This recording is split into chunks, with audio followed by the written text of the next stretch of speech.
Bonjour Pascal, aujourd'hui troisième match pour le groupe senior. Nous recevons un club solide. La saison est largement entamée et dans l'attente d'une victoire que nous souhaitons tous, nous souhaitons évoquer avec toi le projet du club pour chacune des équipes, à commencer par les plus jeunes, poursuivre avec le XAR, parler de cette forte tendance au rapprochement entre les clubs que nous observons, et peut-être en ligne ou en conséquence les interventions pendant le temps scolaire. Qu'est-ce qu'il en est des objectifs, des exigences du club envers le groupe senior? Et aujourd'hui, pourquoi ne pas penser à un élargissement qui prend place avec les jeunes, un élargissement avec les seniors et dans les clubs voisins? Voilà. Donc aujourd'hui, qu'est-ce qu'il en est des jeunes? Alors, effectivement, la tendance est au rapprochement, à la mutualisation des moyens. C'est ce que nous avons mis en place de façon quasi officielle maintenant, enfin officielle, avec la création du RCP, du regroupement Chomérac-Privat, qui concerne toutes les structures d'écoles de rugby, des moins de 6 jusqu'aux moins de 12. C'est une suite logique à ce qui se passait un petit peu depuis une paire d'années. Là, on a vraiment mis en commun à la fois les outils logistiques et les outils humains pour vraiment proposer un parcours de l'école de rugby de qualité aux enfants du bassin de Chomérac-Privat. Du coup, on est en plus grand nombre d'éducateurs, parce qu'on va être à 17 éducateurs, je crois. Une multiplicité des lieux, parce qu'on peut multiplier donc, les pratiques au stade de Chomérac pour les moins de 12. Pour le reste de l'école de rugby, ça se passe au stade du lac à Privat. Et au gymnase, et voilà, on a le gymnase également de Chomérac. Pour les tout petits pendant l'hiver. Exactement. Donc ça nous fait une formation, j'allais dire, de qualité, notamment jusqu'au moins de 12, puisqu'après le moins de 14, tu en as parlé tout à l'heure, c'est le XAR, c'est toujours un petit peu compliqué à dire, c'est Centre Sud Ardèche Rugby. Là, à partir des moins de 14, moins de 16, moins de 18, on a également mutualisé les moyens, ça depuis de plus longue date, puisque c'est les prédécesseurs mes prédécesseurs qui avaient mis en place. Et donc là, on a élargi le regroupement non seulement Chomérac-Privat, plus les communes du Chélar, Saint-Sauron-Montagu, la vallée de l'Eyrieux. La nouveauté, c'est que dès l'année dernière, on avait quelques joueurs de la Mastre.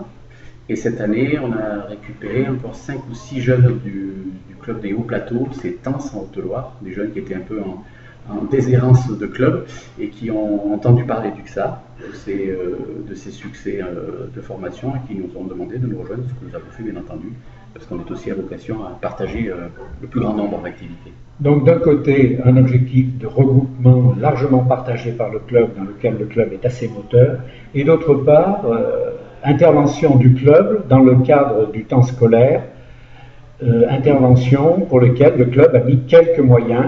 Alors, là, bien entendu, l'année dernière, nous avons toujours dans une politique de développement, dans un rôle global d'une association, nous avons décidé, c'est un choix quasiment politique, de créer un emploi, même si c'est une sorte d'investissement, parce que c'est coûteux, mais ça rentabilise quand même pas mal de postes. Et donc, effectivement, nous avons créé un emploi avec une formation d'apprenti de BPGEPS.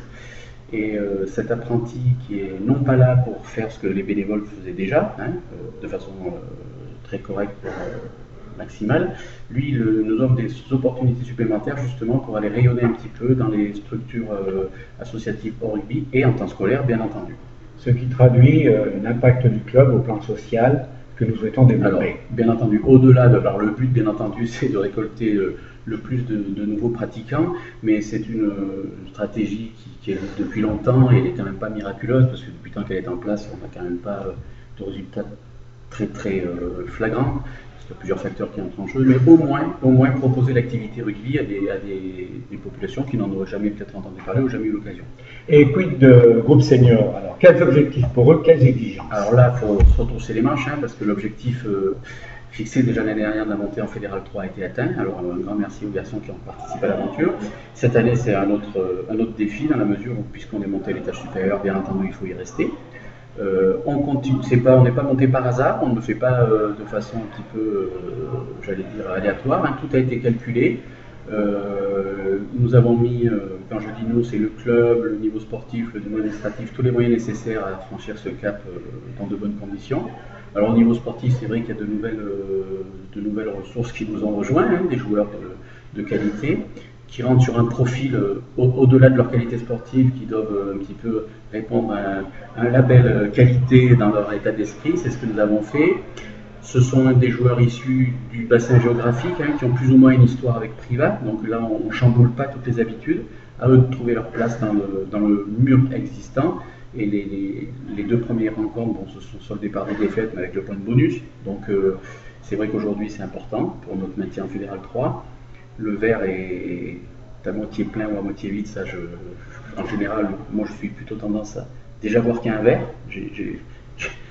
J'ai entendu ça récemment, ça m'a bien plu. Donc déjà on a un verre et puis je le considère à moitié plein aujourd'hui aux joueurs et aux dirigeants du club. Mais si on regarde tous ces jeunes qui rejoignent le club et qui ont eu une histoire avec Privat, est-ce qu'il ne faudrait pas concevoir le rugby beaucoup plus largement que la commune, voire sur un espace départemental ou bidépartemental? C'est déjà un petit peu ce qui se passe de façon inavouée. Avec les clubs, nous on a un petit peu la chance d'être... moi, je considère que c'est une chance située entre le triangle Montélimar, Aubenas, la Voulte, Valence, le ROC.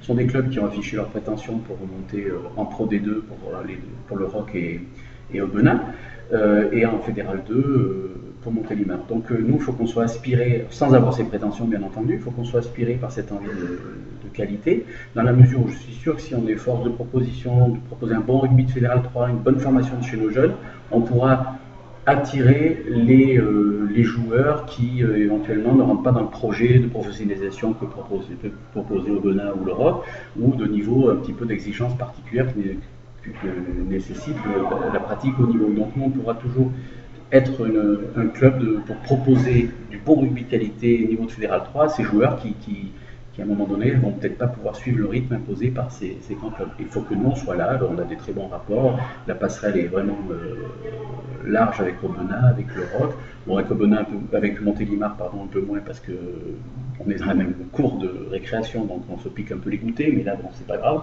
Mais bon, à terme, je leur souhaite de se développer, et puis nous d'être solides, ancrés en Fédéral 3 pour les 5 années qui viennent, quoi.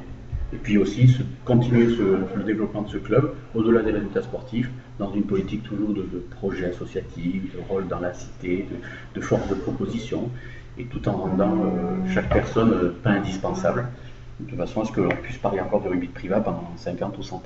Merci Pascal. Voilà.